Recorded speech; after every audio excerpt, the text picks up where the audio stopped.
Վարչապետ Նիկոլ Փաշինյան ընդունեց Եվրոպայի մեջ անվտանգության եւ համագործակցության գազագերբության գլխավոր քարտուղար Ֆերիդուն Սինիրլօղլուն, որը Հայաստան կգտնվի դարաձաշրջանային այցի շրջանակներու մեջ։ Վարչապետը ողջունեց ԵԱՀԳ Եվրոպայի անվտանգության եւ համագործակցության գլխավոր քարտուղարի այցը եւ նշեց, որ այն լավ հնարավորություն է քննարկելու երկկողմ համագործակցության օրագարկը։ Վարչապետ Փաշինյան կարևոր նկատեց ԵԱՀԳ-ի հետ աշխուժ երկխոսությունը եւ արդյունավետ փոխգործակցության հույս հայտնեց։ Ֆերիդուն Սինիրլօղլուն նշած է, որ Հարավային Կովկասի դարաձաշրջանը ԵԱՀԳ-ի համար ունի ռազմավարական նշանակություն եւ գառույցը պիտի շարունակի նպաստել խաղաղության օրագարկի հարաճմղման։ ԵԱՀԳ գլխավոր քարտուղարը ողջունած է այդ ուղղությամբ ներդրվող ջանքերը դարաձաշրջանային խաղաղության եւ գայունության ապահովման նպատակով։ Զրուցակիցները Հայաստանի եւ Ադրբեջանի միջև խաղաղության համաձայնագիրի գարելիին չափշուտ ստորագրման հույս հայտնած են։ Վարչապետ Փաշինյան անդրադարձած է խաղաղության համաձայնագիրը ստորագրելու գործընթացին մեջ Հայաստանի թիշկորոշումներուն, շեշտելով, որ խաղաղության օրագարկը Հայաստանի ղարավարության առաջնահերթությունն է։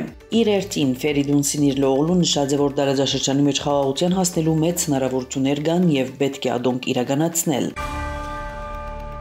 Արտաքին գործոս նախարար Արարատ Միրզոյան նույնպես հանդիպում ունեցավ ԵԱՀԳ գլխավոր քարտուղարին հետ Հարավային Կովկասի մեջ խաղաղության հաստատման ուղղված ջանքերու բարունակի մեջ անդրադարձ կատարված է Հայաստանի եւ Ադրբեջանի միջև խաղաղության գործընթացին, կարևոր նկատելով երկու երկիրներու միջև խաղաղության եւ միջպետական հարաբերություններու հաստատման մասին համաձայնագիրի բնակիրին համաձայնեցված ըլլալու հանգամանքը։ Նախարար Միրզոյան շեշտած է համաձայնագիրի ստորագրման կարևորությունը եւ անդրադարձ կատարած է ԵԱՀԳ Մինսկի խումբի առնչությամբ Հայաստանի կողմեն մոտեցումին, ինչպես նաև ներկայացուցած է խաղաղության գործընթացի մյուս բաղադրիչներու առնչությամբ Հայաստանի կողմեն առաջ քաշված կառուցողական առաջարկները։ Ընդգծված է Հարավային Կովկասի որպես յուրահատուկ խաչմերուկի մեծ ներուժն ու դրանցիկ հնարավորություններն օգտվելու ժամանակի հրամայականը Հայաստանի ղարավարության կողմեն մշակված խաղաղության խաչմերուկ ծրագիրը։ Արարատ Միրզոյան եւ Ֆերիդուն Սինիրլօղլու միտքեր փոխանակած են նաև Հայաստանի եւ Թուրքիո միջև հարաբերություններու ղեկավարման գործընթացի շուրջ։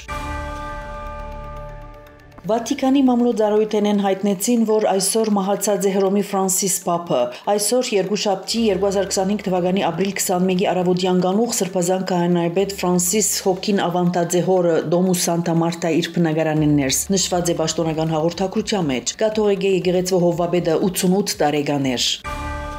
Կրեմլին հայտարարած է, որ Ռուսաստանի նախագահը որոշած է չեր գարացկել Սուրբ Հարության տոնին առիթով Ուկրաինայում մեջ հայտարարված հրատատարը, որը սկսած էր շաբաթ երեկոյան եւ պետք է ավարտվեր 3:30 գիշերին։ Զենքեր վարձնելու որոշում են ժամեր անց, երկու կողմերը սկսած են իրար մեղադրել այդ պայմանավորվածությունը խախտելու համար։ Վլադիմիր Զելենսկին հայտարարած է, ռուսական բանակը կփորձի հրատատարի ընդհանուր դպավորություն ստեղծել միաժամանակ ամբողջությամբ չի հրաժարիր հարաճ խաղացման եւ Ուկրաինայո գորուստներ պատճառելու առանցին փորձերը։ Մեր զինվորները ամենուր արժանի պատասխան կտան։ Ռուսաստանի պաշտպանության նախարարությունն իր հերթին հայտարարած է, որ խստորեն պահպանած են հրատատարի գարկը եւ մնացած նախկին գրավված ցիրկերու վրա։ Ռուսաստանի պաշտպանության նախարարության տվյալներով 3 գիշերվան ընթացքին Ուկրաինայո զինված ուժերը 48 անօթաչու թռչող սարք կիրառած են։ Ագանանետերով կնթագոծած են ռուսական զորքի ցիրկերը։ Ուկրաինական քերութենեն ազատված 246 ռուս զինծառայողներ տեղափոխող ինքնաթիռը վայրեջ կատարած է Մոսկվայի մեջ։ Ինչպես ավելի գանուխ հայտնած է Ռուսաստանի պաշտպանության նախարարությունը, ապրիլ 19-ին բանակցային գործընթացի արդյունքով Կիևի կողմեն վերահսկվող տարածքեն վերադարձված է 246 ռուս զինծառայող։ Փոխարենը Ուկրաինայո զինված ուժերու 246 ռազմակերի տեղափոխված է։ Ամերիկայի նախագահ Դոնալդ Թրամփ հույս հայտնած է, որ ուկրաինական խնդիրի ղեկավարման գործարքը այս շաբթվան ընթացքին կգնկվի։ Սույն հայտարարությունը անհրապարակած է Truth Social ընկերային ցանցի մեջ։ Հույսով եմ, որ Ռուսաստան եւ Ուկրաինան գործարքը կգնկեն այս շաբաթ գրած է Միացյալ Նահանգներու ղեկավարը։ Անոր բնդմամբ այդ բարակային երկու կողմերն ալ պիտի սկսին աշխուժորեն արևդուր վարել Ամերիկայի հետ, որը անոնց թույլ պիտի տա կարողություն վաստակելու։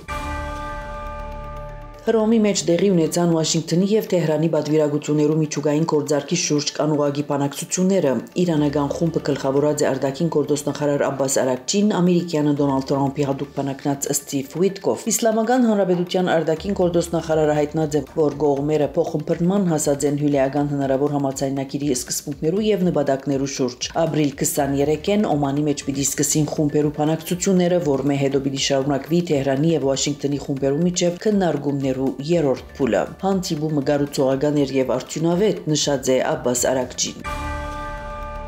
Իսրայելի հարվածներուն հետևանքով Գազայի հատվածին Պաղեստինցի զոհերու թիվը վերջին 24 ժամվան 44 անց եղած է, վիրավորներ 145։ Այս մասին նշված է Գազայի առողջապահության գերատեսչության տարածած հաղորդակցության մեջ։ Ըստ գերատեսչության, ընդհանուր առմամբ Գազայի հատվածին զոհված պաղեստինցիներու թիվը կգազմե 51201, իսկ վիրավորներունը 116000-ը անցած է։ Ցեզի հետ էր Անի Զեյթունցյանը։